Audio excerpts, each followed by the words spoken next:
Welcome. I'm Sebastian Mahfood, and you're listening to WCAT Radio, the on-air wing of En Route Books and Media, bringing you the dulcet sounds of Catholic wisdom. Welcome to The Open Door. Jim Hanink here with co-host Mario Ramos-Reyes. Our special guest today is Mr. Eric Anton of the American Solidarity Party.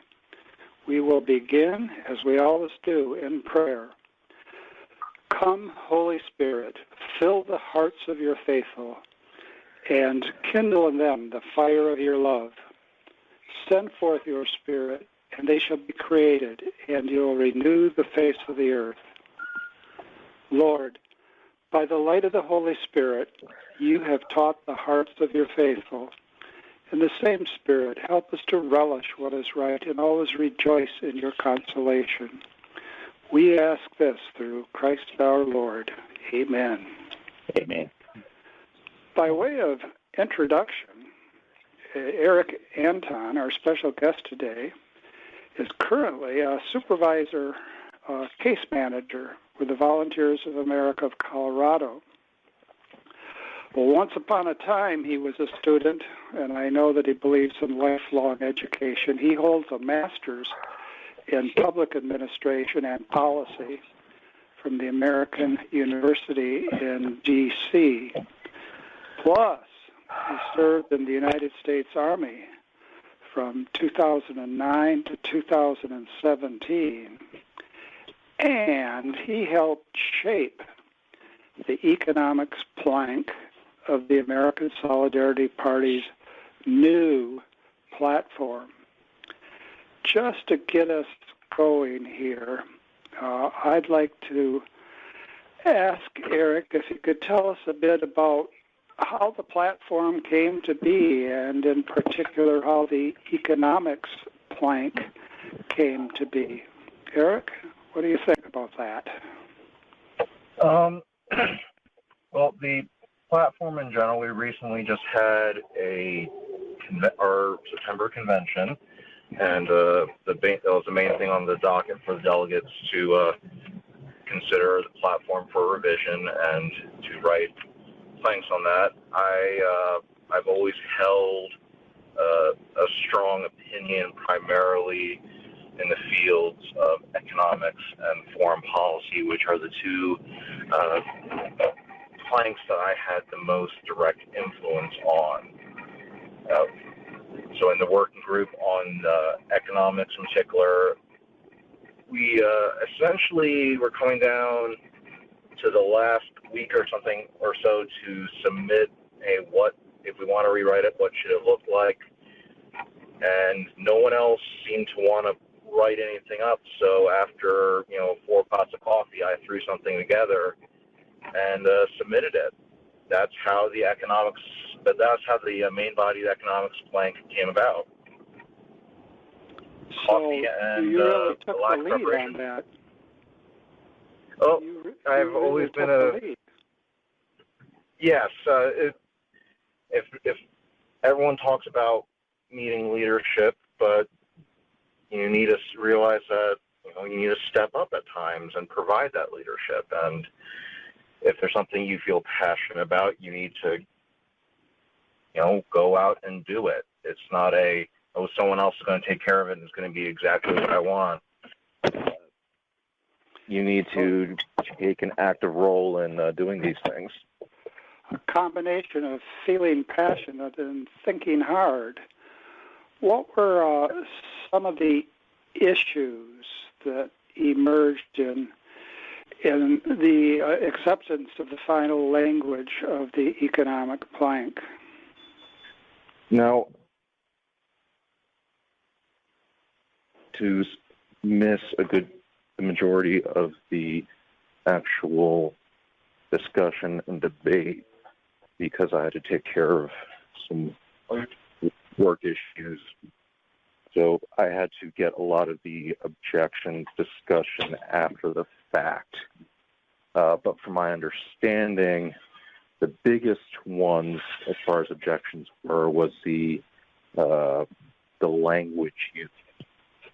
The previous 2017, 2016 platforms were much more conciliatory and, in my opinion, kumbaya in terms of economic policy, and partially because I was hopped up on caffeine and partially because I am passionate about economics in particular, I use much more direct language in calling out the injustices that the economic system has. I remember there was a lot of discussion about tone. I reread the plank just yesterday, and I thought it was very straightforward. I didn't get a sense of tone. I mean, given the economy as it is, and given the pressures on the economy, and given the interventions and subterfuges, I thought the language was just pretty much straight on. Well, you are looking at the final draft that was approved, and all the original ones had some more direct language. I threw in as an off-the-cuff thing about financial vampires, people who, you need to look at the good of the market, and those share prices are everything. So people who, through their material greed, just looking to extract as much as possible through financial chicanery. So I threw in the term financial vampire. Apparently that was a huge sticking point in terms of language. And frankly, it was an offhand comment when I was writing. As I said, I had a lot of caffeine. I was tired. We need to get something on the paper. I threw it in there and summed it up. But in my opinion, if we just want to have our entire debates about, this language seems a bit too harsh, well, if we're looking over style over substance, the substance it never changed. It's a very distributed, very anti-capitalist, anti-corporatist, anti-socialist platform. It is a economics policy that definitely upholds the dignity of work, the dignity of property, and most importantly, the dignity of the family. I know that you have deep within you a moderate spirit, and perhaps you're showing it right now in your somewhat subdued tone of voice. I am, though, having just a little bit of a tech problem hearing you clearly. Okay, hold on. I need to... How about you, Mario? Are you getting okay sound from Eric? No, I barely can hear him. All right, so Eric, now's the time for a modulated voice, but not a moderating voice. Have at it. Say your say. Voz alta. Okay. Can you hear me better now? Yeah. Yes. Okay, I had to leave my office building because it was disrupting the connection a bit. All right. Well, we oftentimes on our Solidarity Party Amateur Hour, we oftentimes have to battle not only technology but the low tech of our enterprise. So go ahead, continue, please. Okay. No, the biggest problems that people had were over language, which essentially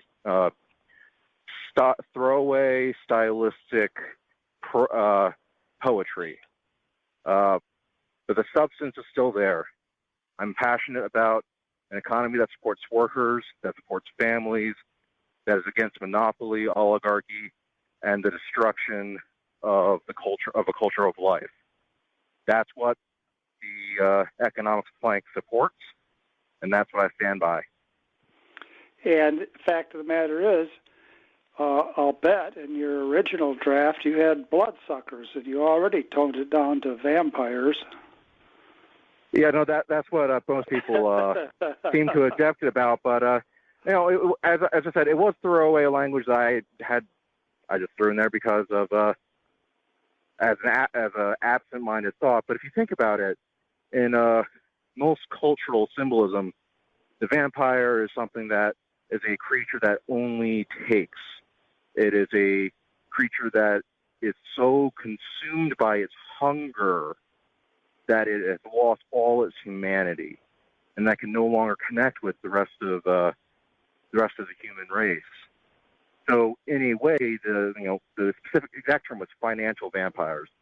So those who use financial chicanery and manipulation, and the bottom line is the only thing we need to go on. The share price is the only thing we need to go on, no matter the consequences. So their hunger for material greed has truly destroyed their humanity. So, in a sense, it's an accurate statement.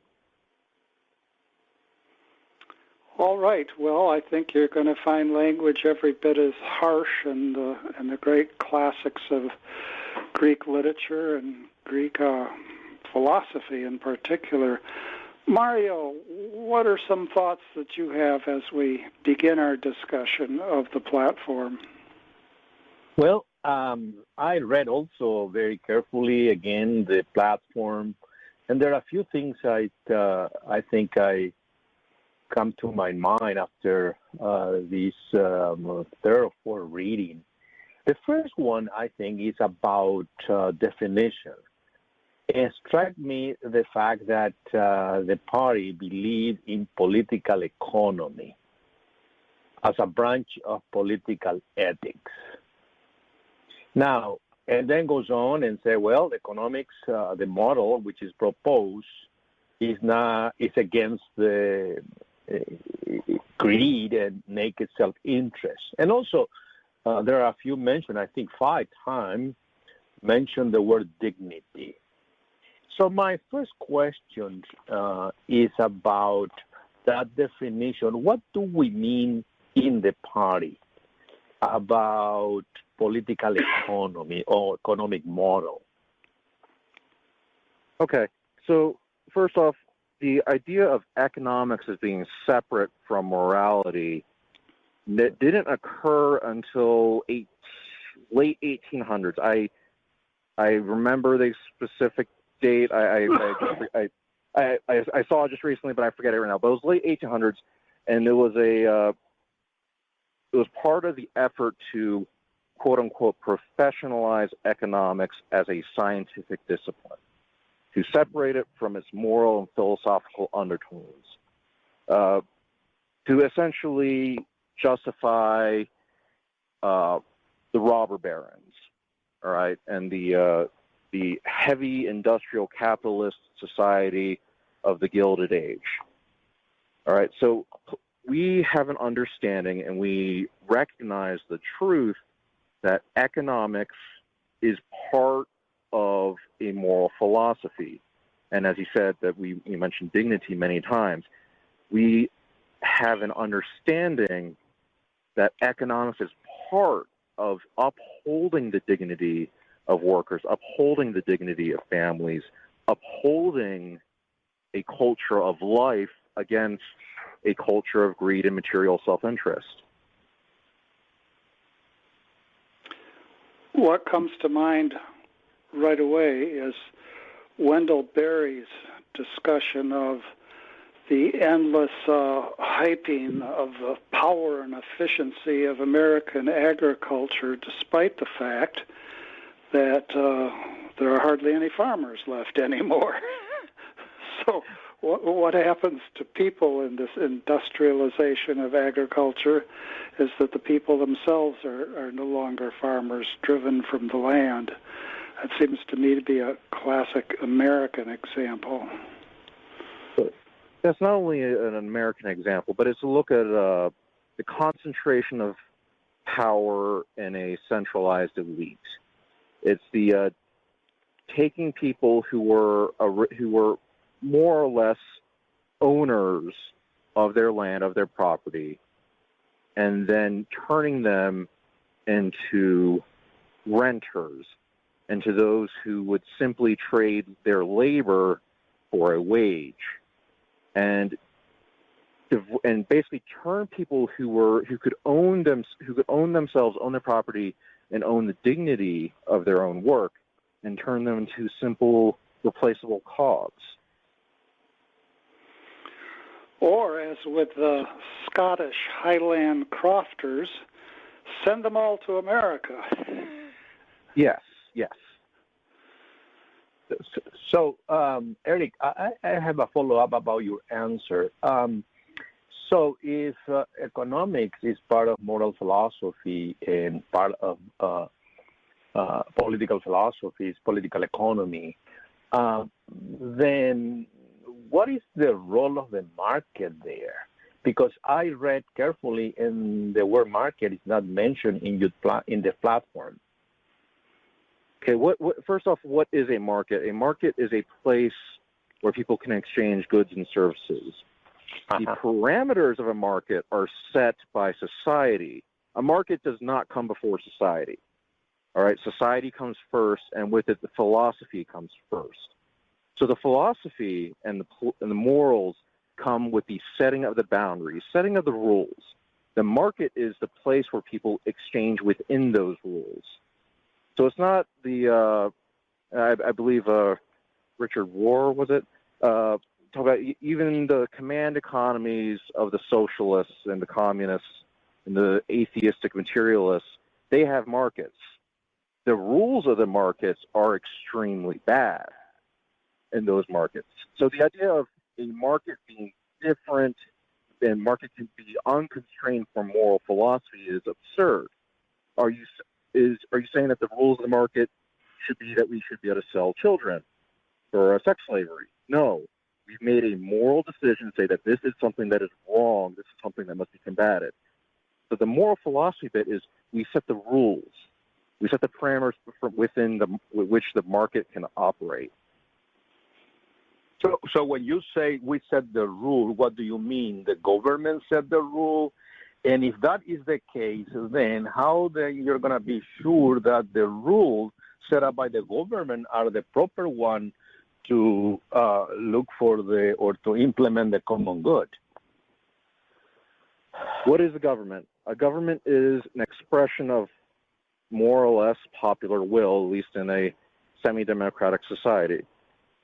So the one thing we can see is it's hard to see what the common good ought to be.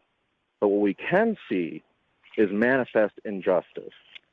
What we can see is that the current rules allow for moral evils. I put in their language of depriving the worker of their just wages. Now we can see that with private industries cheating their workers of overtime, of not paying their wages because those workers are of undocumented status and they cannot appeal to legal authority for readdress. We can see that in the fact that large corporations can use their power and influence of public governments to write the rules and regulations in their favor that benefit large concentrated power over small distributed power. All right.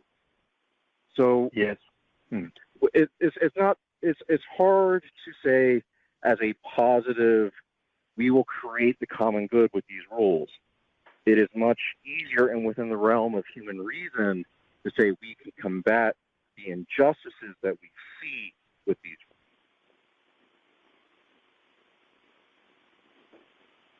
rules. Would you agree that in the end it's not a kind of detached society that determines the rules of exchange? It's rather the common good, which the government must serve along with the people for whom the government is a kind of topmost agency. It's the common good that really determines the structures, the particular structures of economic exchange. Yes, that is a reasonable way to look at it. Right now, the biggest point here is that right now, in much of the economic thinking, especially of the major parties and the vast majority of American citizens, based off how we were raised and taught is the idea of common goods as a fairly nebulous and very ill-defined thing. So as was stated earlier, we need to have some definitions of what is common good. So this plank attempts to do that with some things that ought to be properties that are held in common. Natural monopolies, all right, the natural resources of the earth. That man did not create these things, but man can manage them in trust of the local community.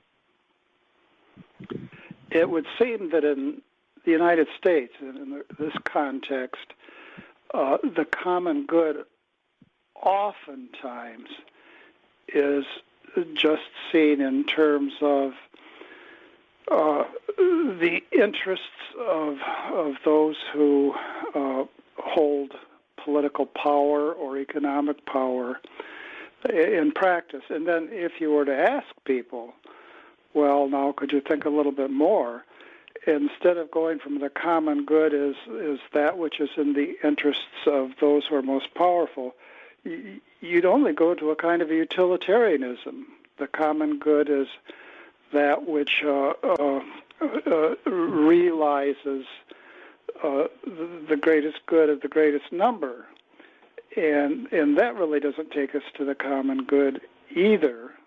I think what you're suggesting is that if you want to start to think really carefully about what the common good is, you have to talk about the natural groupings that come before, really, that ontologically come before the state or other institutions within the state. So you want to emphasize the role of the family and the local community.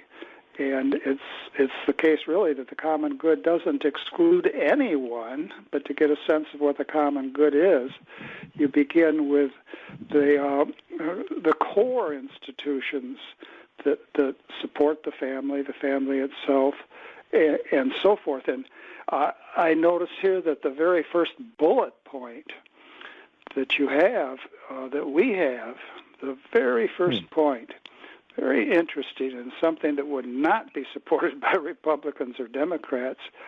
Our goal is to create conditions which allow single-income families to support themselves with dignity. That goes right back to the Leo XIII in Rerum Novarum. And it's something that's been completely lost sight of.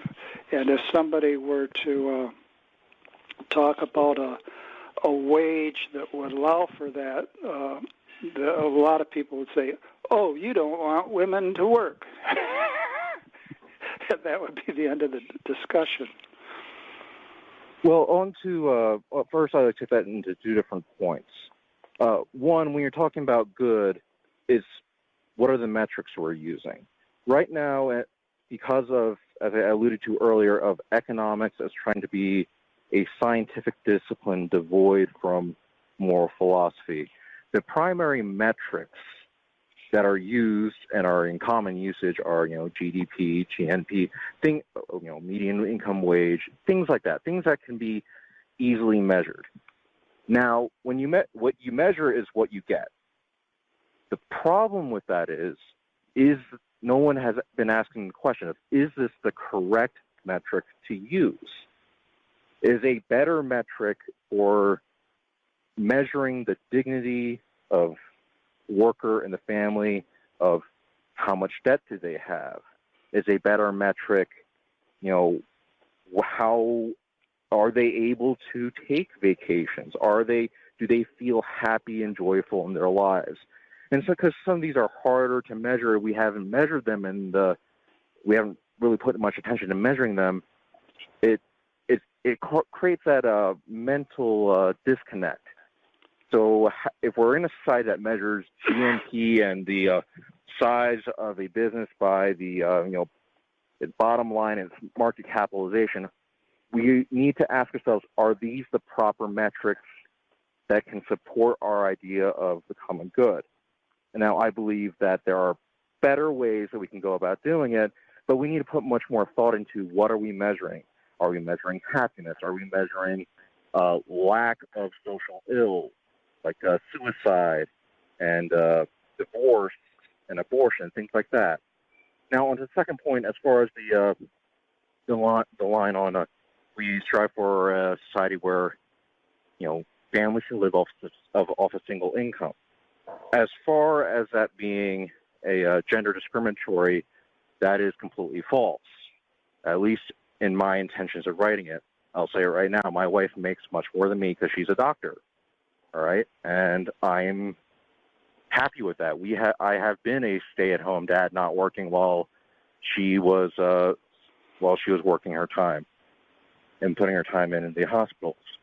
Right? It is the idea of only one gender can be in the workplace is false. All right, I want to say it again. That is false. But what I do see, and what is the motivating factor, is that we have forgotten, and because we've never measured the importance of having someone who takes care of the home, be that the husband or the wife. These are important things. These are important supporting factors that allow and enable the family to grow and prosper, that allow and enable the wage earner or the one who works in the market to be able to do what they do. If my wife works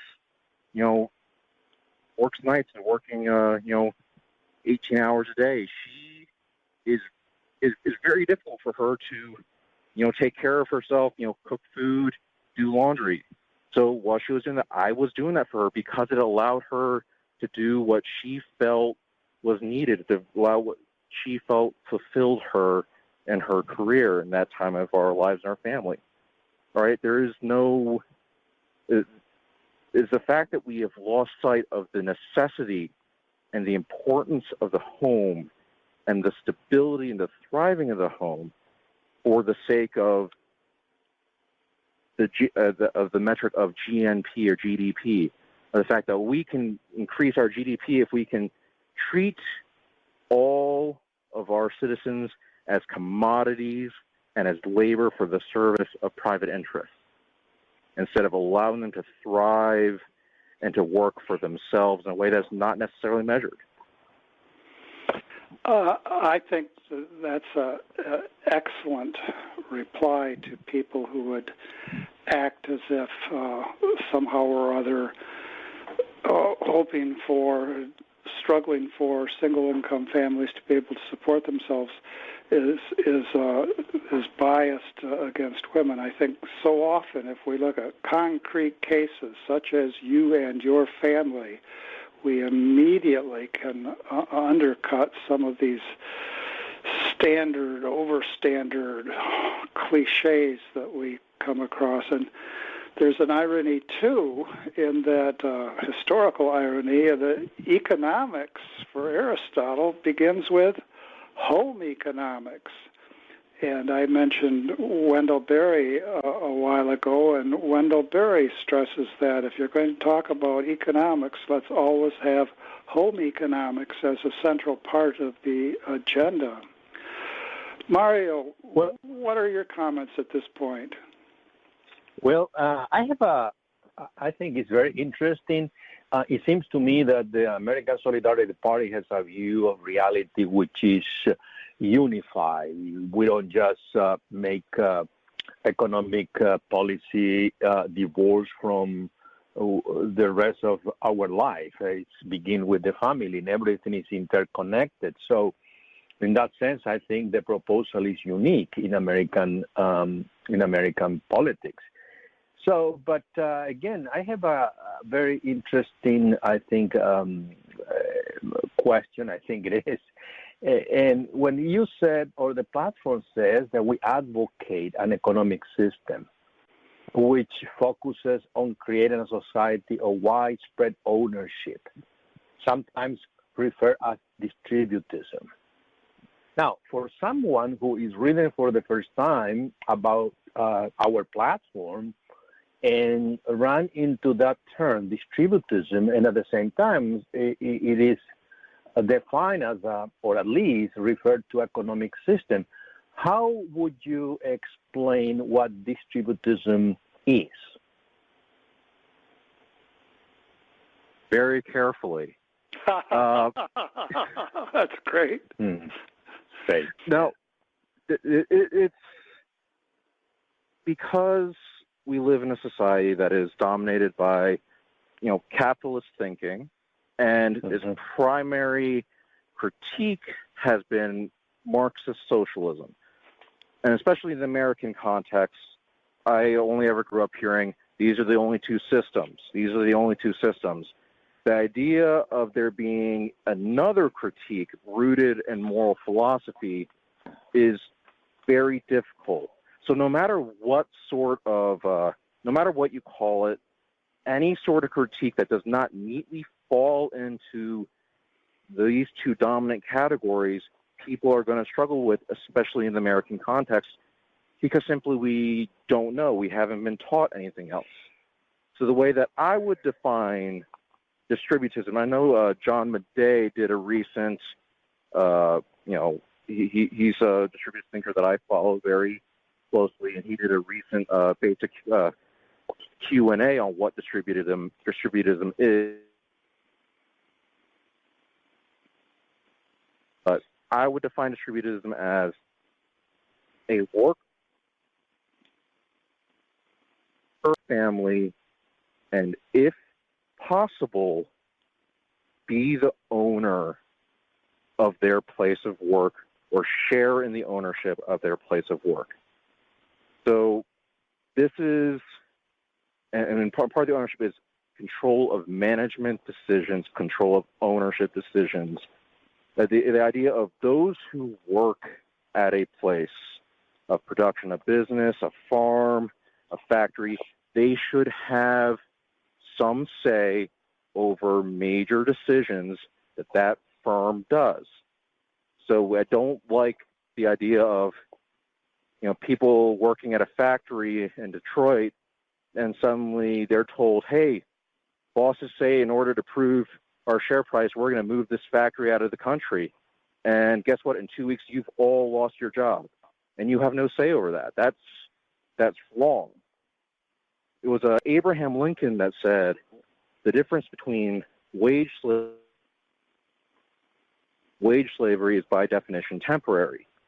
But either way, they did not have ownership over the important life decisions that came as far as their work. So distributism is the attempt to bring ownership decisions down to the lowest possible level and to as many people as possible. We do this through the idea of cooperative enterprises, where if you work at a firm, you have a share in the ownership. And in many contexts, this is done through, say, employee stock ownership programs. So having ownership stock in a company rather than common stock, there's a difference because one allows you to have actual influence over decisions, the other one doesn't. Other ways that we would advocate for that is local businesses as closely tied to the community as possible, family-owned businesses as closely to the community as possible. So it is not the Walmart model. We want the mom and pop model. Now, Mario, given what Eric has just said about the structure of distributism, how would Latin Americans, now this is an enormous generalization, but how would Latin Americans that you've worked with and have known and have grown up with, how would they respond to that understanding of distributism? It's a good question, and I thought about that for a long time. The first thing that we run into the Latin American context is tradition. By that, I mean that the idea of distributism is pretty much British, inherited from the British thinkers and Ames, Belloc, and Chesterton. And that idea was not well known in Latin America. It is not well known unless you reduce or you focus on certain Christian Democrats in the 60s, where the idea was to, yes, we need to establish the rule of the economic game and have some leadership coming from political leadership. So it's a political economy.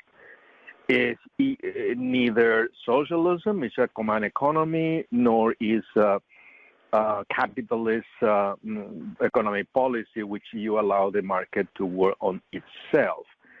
So this idea was well received and for some time in some places, which in turn presupposes a view of the human person, a view of the family. And that is related to, and I say, evangelization. Now, as time passes and ideas contrary to that idea of common economy, Marxism, and liberation theology advanced, that idea was completely forgotten. So if you ask me today, is that idea attractive to many Latin Americans, I would say yes. But the path in front of us, I think, is educational. To what extent we can say, well, we need to start setting policies so that we can have property as many people as possible and all that. And so that is not yet there, at least in the current economic and, in the current democratic system. So again, I don't know if answer with this, but it's a question of education at this point. But ultimately, when you said cooperative, credit union, that's very attractive to Latin Americans for a variety of reasons. And in some countries, the movement of cooperative is stronger, I think, than in the U.S. Well, that's a point to build on. I recall that our presidential candidate, Brian Carroll, when asked about how you might make the idea of distributism clearer to people, he suggested that we start with a lot of talk about credit unions and the success that credit unions have had in the United States. And that's another bridge that we could build. Now, in this context of what connections we can make, what connections we can make with what cultural groups, and what we can do in the meantime, because we're living in the meantime. What do you see as the role of labor unions, Eric? How should we see labor unions functioning? How ought they to function? Okay. Labor unions, as the current form of labor unions as understood in the American context, I'm not going to lie, are corrupt, sclerotic, and totally mafiaized, where they have a strong hierarchy that in a way exploits its workers and members. However, it is the single most useful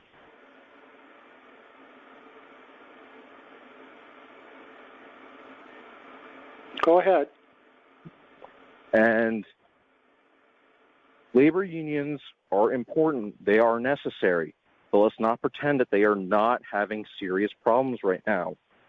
Now, the way to go about resolving this is that currently in the National Labor Relations Act, labor unions are the only form of collective bargaining recognized. There are other forms of collective bargaining, and ways that workers can organize themselves that are not recognized. Worker cooperatives, worker-directed and worker-managed enterprises, trade guilds, things of those nature. So the way to go about targeting that is to change the federal law that allows and recognizes these other forms of worker organization, worker management, and cooperative enterprises so that they can. We're getting a break here.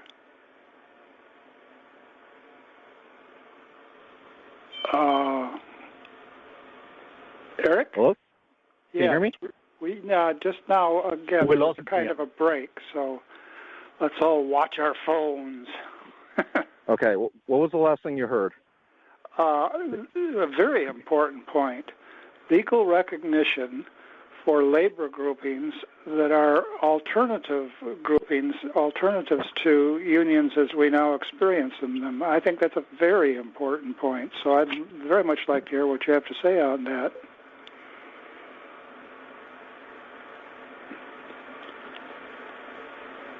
Again, either compete or work, because not all forms of labor organization work for every sort of industry, work for every sort of community in a country as large as the United States. So allow other ways for people to organize, and that would help break the sclerosis and the and essentially the stagnancy of traditional labor unions to allow them to become the vibrant organizations that they ought to be. They are right now very much just another, they are the single best tool that we have, but they are not a very good one in their current form because they are stagnant, because they are essentially just another bureaucratic organization that people kind of deal with, rather than a vibrant and living community within the workplace. It seems like the most active union today in the United States is the Service Employees Union. I guess the acronym is SEIU. And it's organizing, for example, in Los Angeles, tens of thousands of service workers, hotel employees, and also adjunct teachers at various universities. And it really is positive in one regard. It's giving organizational strength to people who haven't had any at all, including in universities, where I was myself a wage slave for 40 years or so. Adjunct professors came over time to teach more courses than did the regular professors, and at a pitiful rate of remuneration. And so you can see the appeal, but at the same time, and there are so many misalignments in our contemporary life, at the same time, those unions, I think, have adopted the sexual ethics and the secular ethics of what's sometimes referred to as the progressive left. And I know that some members in the American Solidarity Party are very insistent that unions spend union dues on union questions and not divert them to the current progressive political juggernaut.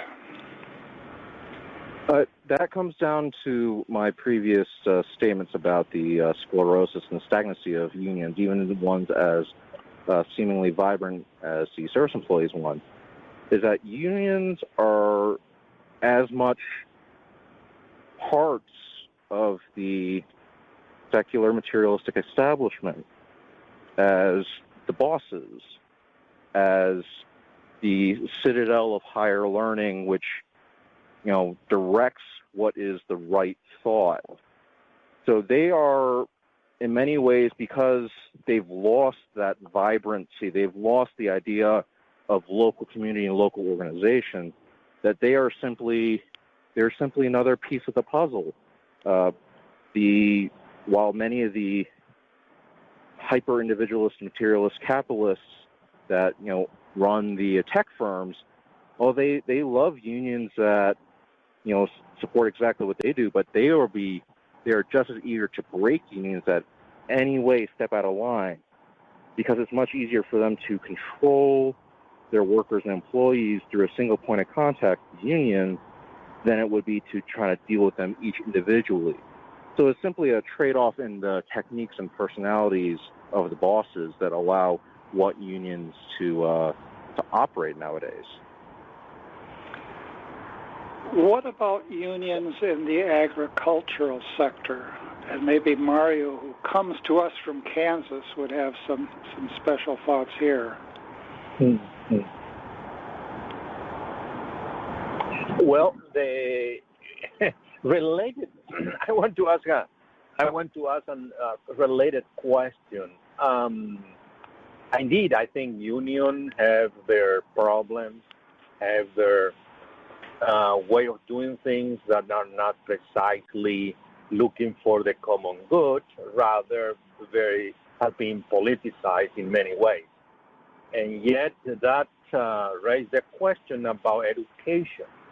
What was the original goal of union? If we read the whole Catholic social teaching tradition, union were established precisely as a way of pushing the right of workers.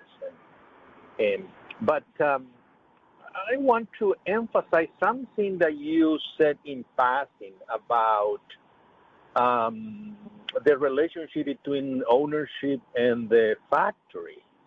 And that is shown visibly when a group of workers are being informed that because the self-interest or the profit of that particular business need to move to someplace else, and they have no say about that. Now, if that is the case, it has been the case for quite some time, since at least visibly since the 1990s with the free trade agreement. How would you see the free trade policy? Is there? I didn't read much in the platform about free trade or trade as such. What do you say about that?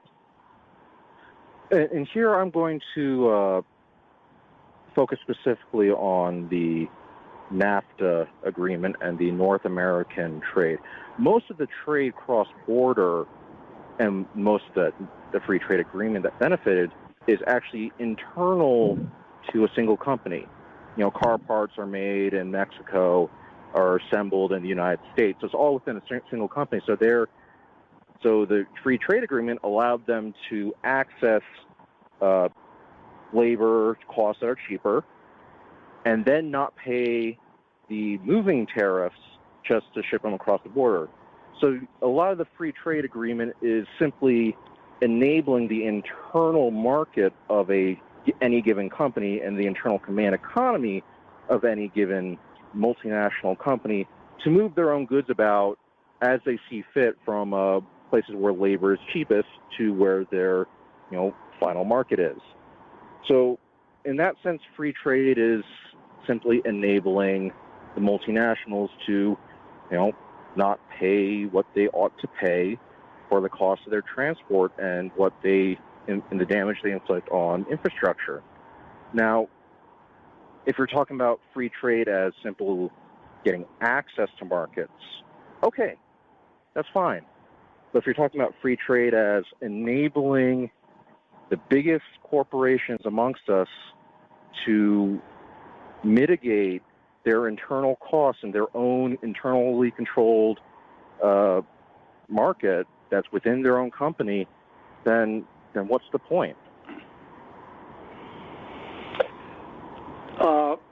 One of the things that Mario's been underscoring is that these issues have a long history, and there is an entity called the Acton Institute, which is in Grand Rapids, located in Grand Rapids, Michigan. And while I commend the Acton Institute for being a think tank that thinks, sadly, there's a connection, if my history's right.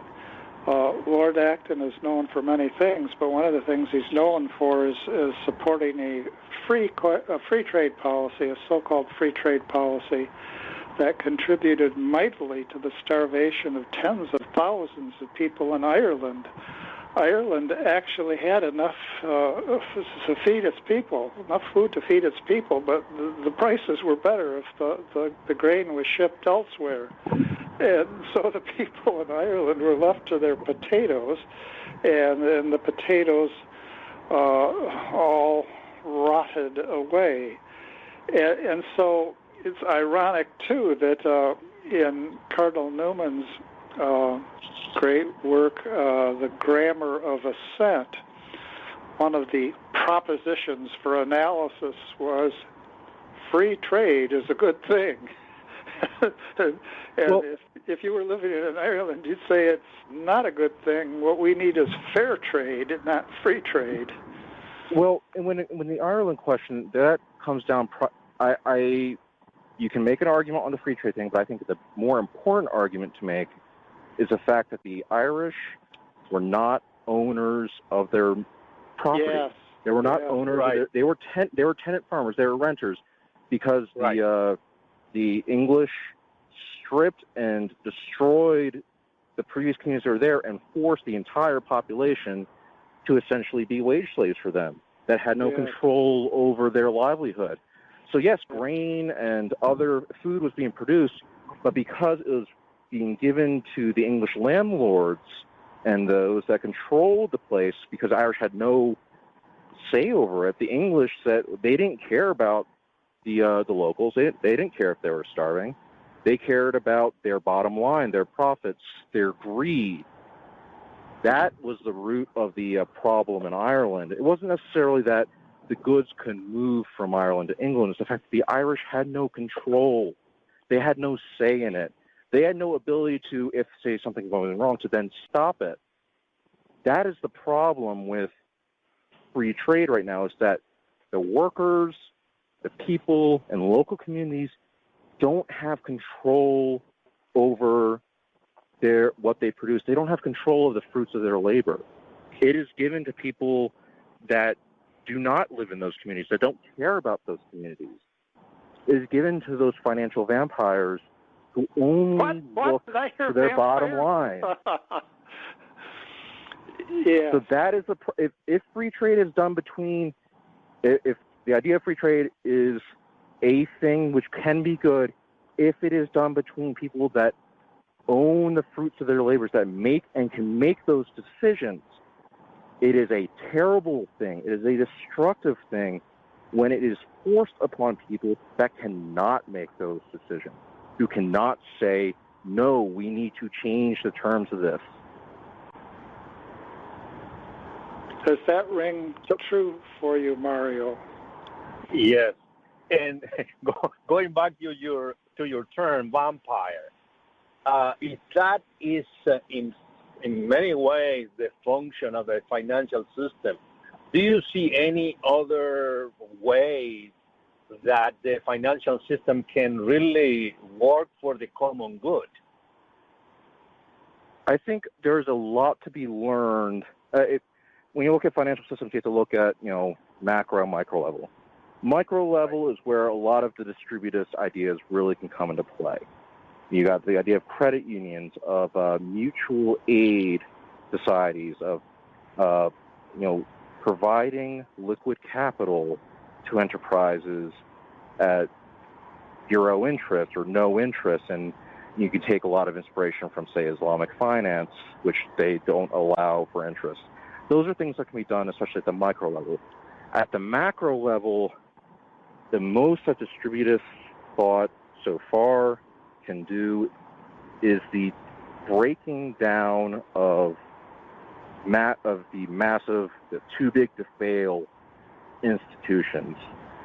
All right, break apart the too big to fail. This too big to fail is too big to, serve the people, to allow the people to have control over. So I personally have not put enough thought into the macro level financial system aspects, but a great amount of what is out there that I've read and retained is to break apart the too big to fail institutions and make them smaller and more responsive to local communities. That way, if one of them starts getting out of line, the local community has a better understanding and have more say to bring them back into line. One of the things that as a long-time teacher, I would want to say to our gentle listeners and perhaps not so gentle listeners, and I'd say it to myself, even though I've read it more than once and written about it, I would want to recommend St. John Paul II's wonderful encyclical on human work, Laborem et Exercens, on human work. And a dominant metaphor in that encyclical is the worker's workbench. So whose workbench is it? It's the worker's workbench. And is he separated from his work? No. Does he need a workbench? Yes. Does the workbench dominate the worker? No. There's almost a symbiotic relationship between a worker and his tools. And ought the worker with his workbench have some direction and say about where the products of his work go and what form they take? Yes. And so this whole Marxist idea of alienated labor, which has a real insight in it, is overcome if we don't make labor something that can be sold willy-nilly. And I think a reductio ad absurdum of alienated labor is what we could call alienated body parts. One of the sharpest-edged issues currently in California is the commodification of ova, the selling of human eggs, along with whether or not there ought to be a surrogacy. And here we have the ultimate, I think, alienation of labor, alienation of one's very body in a most fundamental way. And instead of this being seen as a reductio ad absurdum, it's oftentimes seen as a perfectly logical extension of economics as we understand it. And once again, people who oppose it are actually opposed to women finding a way to get some extra financial support. So there's so many misalignments, and I think the party can, even if we don't win the presidency this time around, the party, by standing fast to these core insights, can really make a difference. We have to have a party like we have. It's absolutely essential that we have this kind of party, and I think it's absolutely essential that we have a strong platform. And I thank you, Eric, for helping to make it a strong platform. And I don't think that you have just had 4 cups of coffee, even though you're buying coffee. I said 4 pots of coffee. You don't have 4 pots of coffee when you don't need to have 4 pots of coffee to contribute as you did so constructively to the platform. I can see that you can do it in the middle of the morning. So kudos to you. Mario, last thoughts? Well, I think the only thing that I can say, thank you for your effort. I think this way of thinking about economic matters must be out there in the public sphere, and people need to know that. We are very accustomed to a way of thinking which only see economics as following like a law of physics, what I call a mechanicism. In other words, the market is the king, and we are just a number and trapped in this system. And I think there is a human side of economics and politics, and we need to keep remembering society about this proposal. I think it's unique, and I think it's a true one. Well, then, on that note of affirmation, let's close, as we regularly do, with the gospel from the liturgy of today. This is taken from Luke. Jesus said to the crowd, "No one who lights a lamp conceals it with a vessel or sets it under a bed. Rather, he places it on a lampstand so that those who enter may see the light. For there is nothing hidden that will not become visible, and nothing secret that will not be known and come to light. Take care, then, how you hear. To anyone who has, more will be given, and from the one who has not, even what he seems to have will be taken away." The Gospel of the Lord. We'll be back next week. Thanks to Mario, and thanks to Eric. And next week we'll continue with our discussion of various aspects of the American Solidarity Party's new and impressive platform. We hope you enjoyed the program and will join us back for another show on WCAT Radio. This is Sebastian Mahfood. Good day.